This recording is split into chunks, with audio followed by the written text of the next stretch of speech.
Hi readers, it's Mrs. Jerkins, and this is Tuesday of our last week of school. So this is our second to last reading lesson. I really enjoyed being with you during our reading journey, and I can't wait for Thursday when we're going to do our reading celebration.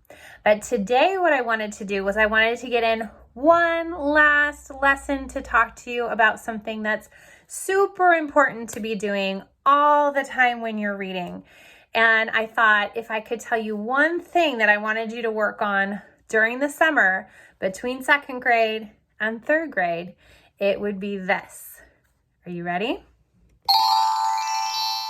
Is that good readers use the strategy of retelling to talk about important parts that happen in their story so that they can remember what happened. So retelling is what we're going to be working on today.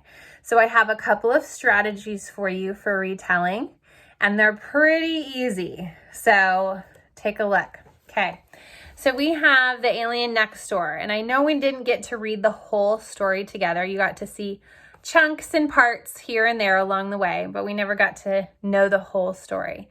So I thought I would do a retell of my story for you so that you can kind of find out what happened and I could practice my retelling skills. And so one way that good readers will do a retell is they will tell the important parts across their fingers. So a good reader does not repeat the book word for word during a retell. You can't say the entire book during a retell. A retell is just to tell the important parts. And the big word to say that is to summarize, right? That means to tell the important parts that happened during the book. So that's why I use my fingers.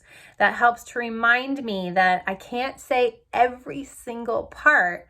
I have to just say the important parts, okay? So I'm going to say, well, there was a boy named Harris, and he had an alien friend named Zeke, but nobody knew he was an alien. And it was about to be Halloween, and Harris had never won the costume contest before. And he wanted his friend Zeke to go as his regular alien self and win the costume contest because he was going to be so amazing. But his friend Roxy was really upset. That's the second part. She was really upset that they had made these costumes without her because normally Harris and Roxy always made their costumes together. So she was really upset.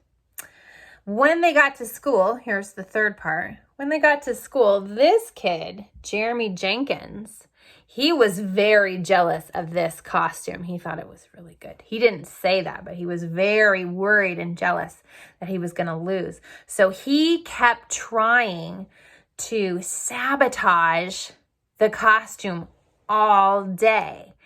And so finally, the three friends had to work together. That's the fourth thing I want to tell you.